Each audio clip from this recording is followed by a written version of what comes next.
विद्यार्थियों, पिछले व्याख्यानों में हमने विश्वेश्वर स्मृति और मनु स्मृति इन दोनों का क्या महत्व है और विश्वेश्वर स्मृति की रचना किसके द्वारा की गई और इसकी आवश्यकता क्यों हुई और इन दोनों में क्या अंतर है, इन दोनों का एक समीक्षात्मक अध्ययन जो है वो हम पिछले व्याख्यानों में कर चुके हैं। उसी क्रम में आज जो वर्णाश्रम व्यवस्था है वो वर्णाश्रम व्यवस्था मनुस्मृति और विश्वेश्वर स्मृति इन दोनों में किस प्रकार से जो है इन दोनों में भिन्नता या समानता दिखाई देती है उसके विषय में अध्ययन करेंगे। ये जो मनुस्मृति है, वैसे तो स्मृतियाँ बहुत सारी हैं और जो स्मृतियाँ हैं वो प्राचीन भारतीय हमारा जो सामाजिक, धार्मिक, सांस्कृतिक और जो वैज्ञानिक पद्धति है उन सभी को वो प्रतिबिंबित करती हैं। किसी भी स्मृति की महत्ता इस बात पर निर्भर करती है कि वह स्मृति मनु से कहाँ तक समर्थित है, क्योंकि जो मनु स्मृति है वो सर्वोपरि स्मृति मानी जाती है और यही कारण है कि मनु के द्वारा प्रतिपादित जो मत है उस मत का विवेचन ही प्रायः अधिकांश स्मृतियों में हमें परिलक्षित होता है।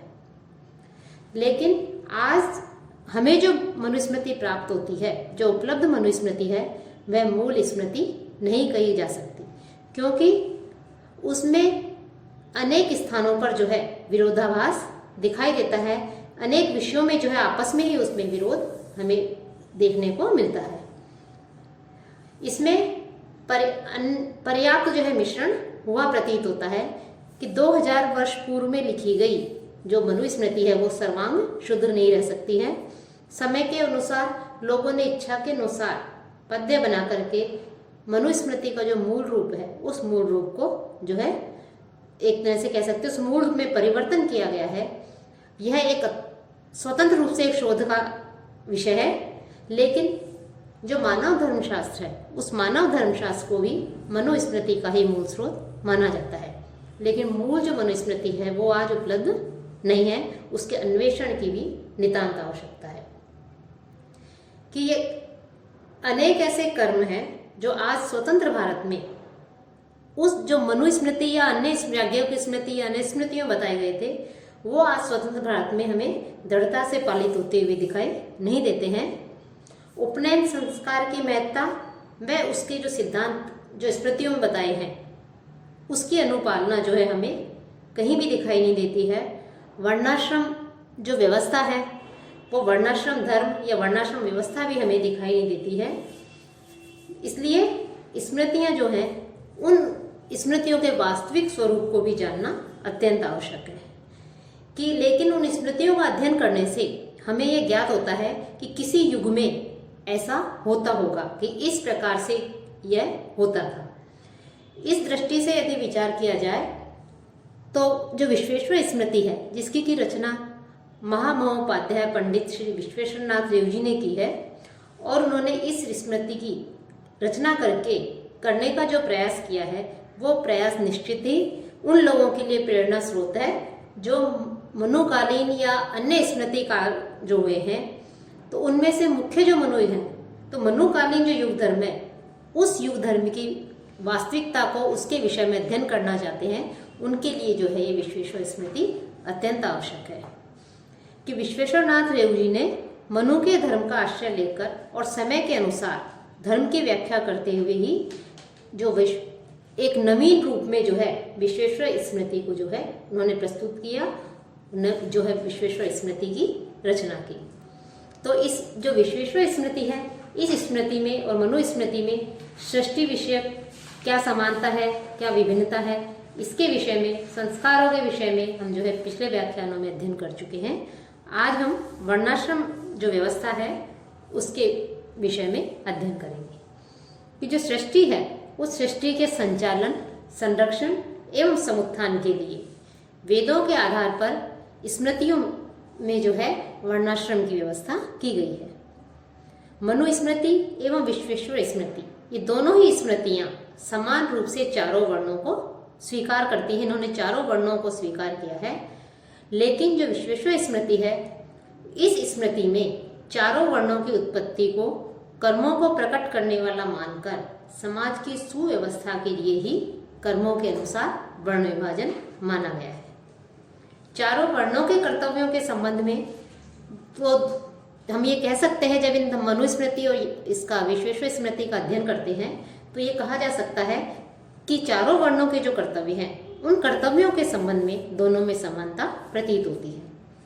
लेकिन अंतिम वर्ण जो शूद्र वर्ण है, उन शूद्रों को जहाँ मनु ने निम्न कोटि का मानकर जो द्विजाति हैं उन द्विजातियों की असूया रहित सेवा करना ही एकमात्र कर्म माना है, वहीं विश्वेश्वर स्मृति में इस अंतिम वर्ण को इतना अधिक तिरस्कार के योग्य न मानकर उनकी उपेक्षा से समाज की हानि मानकर उनका अनादर नहीं करने के लिए कहा है। साथ ही विश्वेश्वर स्मृति में यह भी स्वीकार किया है कि कोई मनुष्य जन्म से म्लेच्छ या चांडाल नहीं होता, अपितु कर्म से होता है। शूद्र के लिए भी विश्वेश्वरनाथ रेव जी ने पशुपालन, मेहनत मजदूरी एवं कृषि आदि कार्यों के द्वारा जीवन निर्वाह करने के लिए कहा है। साथ ही हमारी जो सामाजिक संरचना है, उस सामाजिक संरचना को सुव्यवस्थित एवं सुसंगठित ढंग से चलाने में जो आश्रम व्यवस्था है, उस आश्रम व्यवस्था ने भी महत्वपूर्ण भूमिका निभाई है। आश्रम व्यवस्था के अंतर्गत व्यक्ति 4 अवस्थाओं से गुजरकर चारों पुरुषार्थों की पूर्ति करता हुआ अपने जीवन का अंतिम लक्ष्य जो मोक्ष है उसको प्राप्त करता है। 4 अवस्थाओं के लिए 4 आश्रमों का विधान किया गया है: ब्रह्मचर्य आश्रम, गृहस्थ आश्रम, वानप्रस्थ आश्रम एवं संन्यास आश्रम। ब्रह्मचर्य आश्रम की अवधि मनु ने 36 वर्ष, 18 वर्ष अथवा 9 वर्ष मानी है। वहीं विश्वेश्वरनाथ रेव जी ने 25 या 18 वर्ष तक ब्रह्मचर्य में रहकर विद्या प्राप्त करने के लिए कहा है। जहाँ तक ब्रह्मचारी के कर्तव्य के विषय में बात आती है, तो ब्रह्मचारी के कर्तव्य तो दोनों ही स्मृतियों में लगभग समान ही माने गए हैं। लेकिन मनु ने जहाँ भिक्षाचरण को मान्यता दी है, वहीं विश्वेश्वरनाथ रेव जी ने अपनी स्मृति में अपना मत इस प्रकार से प्रस्तुत किया है कि समय और हालात के बदल जाने से भिक्षावृत्ति असंभव होने के कारण भिक्षाचरण का कार्य संस्कार के दिन मूंजगी मेखला आदि धारण कर पूरा कर लिया जाता है और ब्रह्मचारी को घर पर ही भिक्षा मांगकर उसे गुरु को समर्पित कर देना चाहिए। मनु के समय जो प्रचलित गुरुकुल थे, उन गुरुकुलों का स्थान विद्यालयों और छात्रावासों के ले लेने के कारण विश्वेश्वर स्मृति में वेदों, शास्त्रों और पुराणों के स्थान पर जीवन निर्वाह के काम में आने वाली लौकिक विद्या का अध्ययन उन्होंने आवश्यक माना है। गृहस्थ आश्रम का आश्रय लेकर शेष आश्रम जो आश्रम है, उन आश्रम के लोग रक्षित होने के कारण मनु ने गृहस्थ आश्रम की श्रेष्ठता को प्रतिपादित किया है। पंडित विश्वेश्वरनाथ रेव जी ने भी अन्य आश्रमों की स्थिति गृहस्थ आश्रम से ही मानी है। दोनों स्मृतियों में ही गृहस्थ के कर्तव्यों में समानता प्रतीत होती है और दोनों में ही प्रत्येक गृहस्थी के लिए पंच महायज्ञ का अनुष्ठान आवश्यक माना है। विश्वेश्वरनाथ रेव जी का कहना है कि ब्रह्म, पितृ, देव, भूत एवं अतिथि जो यज्ञ है, ये पंच महायज्ञ हैं। इनमें योग्य जो व्यक्ति हैं, उन योग्य व्यक्तियों को ससम्मान अन्न वस्त्र आदि प्रदान करना, सामर्थ्य के अनुसार हवन करना, पशु पक्षी आदि जो हैं उनको सदा बलि देना, देव ऋषि एवं पितरों को तृप्त करना आदि बातों का जो है इसमें समावेश जान लेना चाहिए।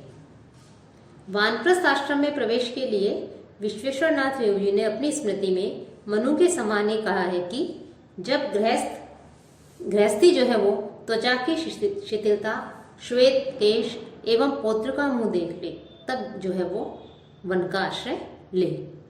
लेकिन जहाँ मनु ने ग्राम्य भोजन एवं सभी परिग्रह को त्याग कर पत्नी को पुत्रों के उत्तरदायित्व में सौंपकर अथवा साथ में लेकर वन में जाने को कहा है, वहीं विश्वेश्वर स्मृति में श्री रेव जी ने घर का त्याग न करके घर का भार पुत्र पर छोड़कर गृहस्थी में अलिप्त रहकर पुत्र को समय के अनुसार कल्याणकारी मार्ग बतलाते रहने के लिए उन्होंने उसे कहा है।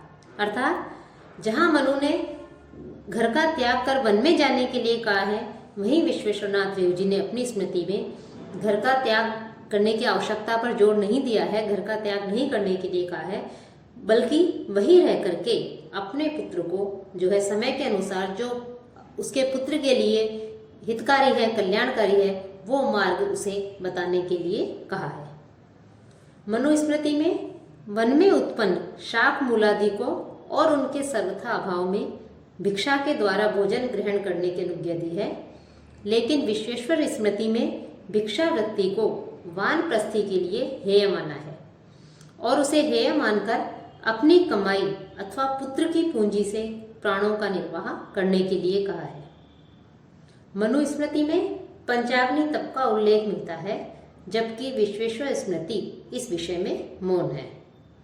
दोनों स्मृतियों में ही आयु के चौथे भाग में सन्यासी होने के लिए कहा है। मनु ने भिक्षा के लिए पात्र, स्थान एवं भिक्षा नियमों का विस्तार से उल्लेख किया है, जबकि विश्वेश्वर नाथ रेव जी ने अपनी स्मृति में संक्षेप में उसका उल्लेख किया है। और भिक्षा का उचित समय दोनों में ही प्रकारांतर से एक बार और तीसरे प्रहर में ही बताया है। साथ ही जो ब्रह्म चिंतन है उसका भी समान विवेचन हमें इस मनुस्मृति और विश्वेश्वर स्मृति में मिलता है।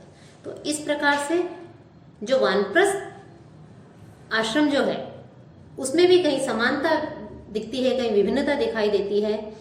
वर्णाश्रम व्यवस्था जो है उसमें मनुस्मृति और विश्वेश्वर स्मृति इन दोनों ने ही चारों वर्णों को स्वीकार किया है, चारों आश्रमों को स्वीकार किया है, लेकिन कहीं कहीं उनमें समानता और कहीं जो विभिन्नता है वो हमें दृष्टिगत होती है।